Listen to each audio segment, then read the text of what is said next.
Real world responsibilities? School Monday to Friday?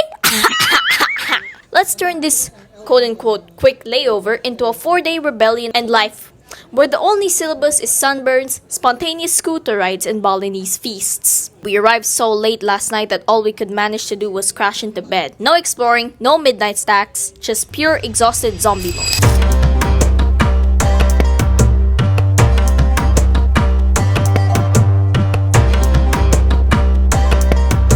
Just meant we woke up extra ready to attack the hotel breakfast buffet like we hadn't eaten in years. We definitely had, but vacation hunger hits different.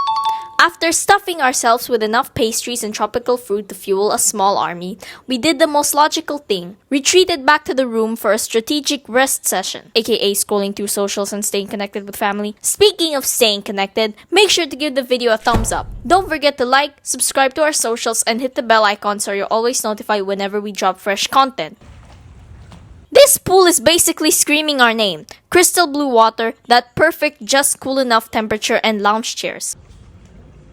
I finally gave in and dipped into the pool because let's be real, that water was basically begging me to jump in. My only mission is to achieve maximum relaxation mode before the reality of school mode begins. One lazy upload at a time. Though my sunscreen is already sweating off and SPF 50 is no match for my commitment to staying exactly this lazy. For the next few hours, my biggest challenges are remembering to reapply sunscreen, the jury is still out on that one, and not drifting away on this pool floaty because one wrong wiggle and suddenly I'm in no man's land, kicking like a confused turtle paddling back to safety.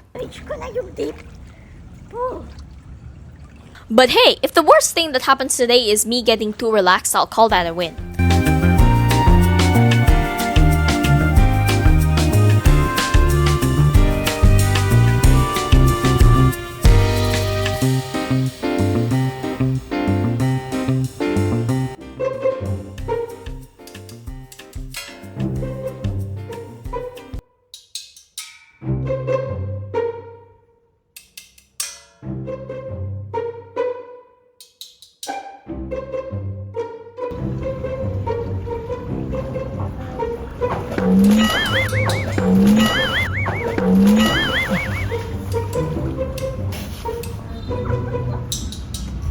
Meanwhile, Mama's living her best dry and dignified life on the lounge chair, refusing to soak to the pool's call. Why dunk your whole body when you can achieve peak relaxation with zero effort and, more importantly, zero wet hair?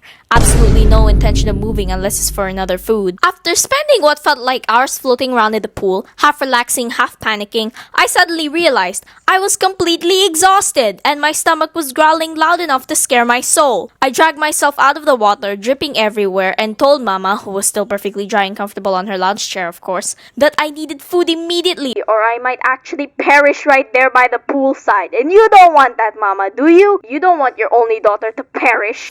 We dried off quickly. Well, I dried off quickly and headed out into the busy streets of Kuta. We didn't have any particular restaurant in mind. You were just wandering aimlessly. The sun was blazing hot, my hair was still damp, and I was starting to think we'd never find somewhere to eat when suddenly... Mama? There it was. A small, unassuming warung with a handwritten sign advertising their special Babi Guling. It wasn't fancy and it wasn't somewhere we'd researched, but it was good enough to have our lunch here.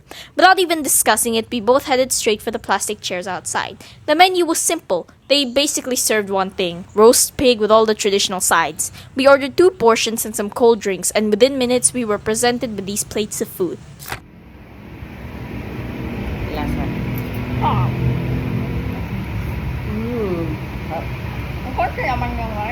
The meat was tender and flavorful, accompanied by spicy sambal, crispy pork bits, vegetables, and rice. The flavors were savory, spicy, a little sweet, everything you'd want in a Balinese meal. It wasn't Instagram famous, the kind of authentic local food when traveling.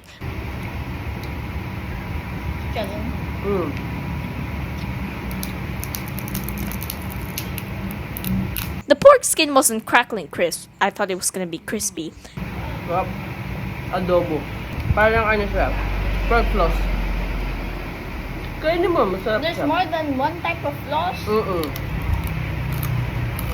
I'm hoping that itong floss na ito, mawa-whiten yung teeth ko.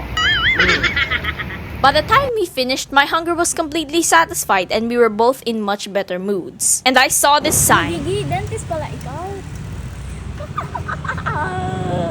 This reminding me of my auntie, Mama Gigi. Yes, I call my auntie Mama despite the fact that Mama is just like another word for mother, but who cares? It's my family and I call them Mama. Well, I call my aunties Mama. Do you know that feeling when it's scorching hot outside? The kind of heat that makes you question every life decision and yet you still buy a steaming cup of coffee? Like the sun is practically melting the pavement, sweat is dripping down your back and armpit even though you took a bath and you still feel so sticky? And there she is, casually sipping her latte. She's basically being powered by caffeine alone. Is she immune to it? Either way, her commitment to coffee is in another level.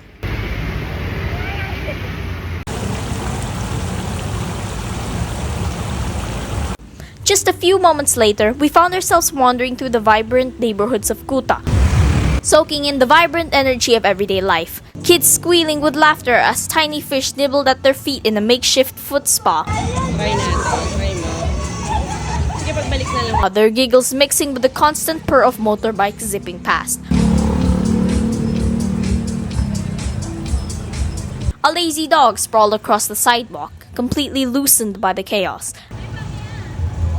There was something magical about the way ordinary moments here felt so alive.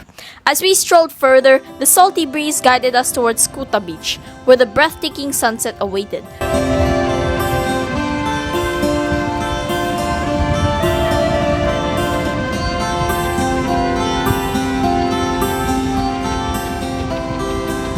The closer we got, the more the world seemed to slow down. The distant crash of waves and the golden glow of the sky all blended into a perfect afternoon, and it all blended into a lethal view for my eyes. But actually, it all blended together into a perfect afternoon.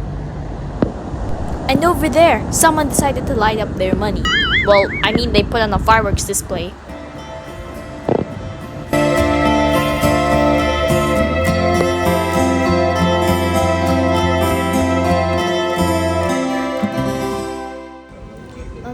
Nag-branch out ikaw ng mga dentist dito sa Indonesia? Nag-branch out na rin ikaw ng toothpicks? Another day, another pool day. Ah, this is life. This has become my temporary reality and I'm savoring every second of it. With just 2 days left before we head back to Australia, I can already feel the weight of reality creeping in. School days, boring routines, and winter coats are waiting. But for now, I'm clinging to this tropical bliss. The water is warm, the sun is generous, and time moves slower here. I want to soak it all in before the real world demands my attention again and again and again.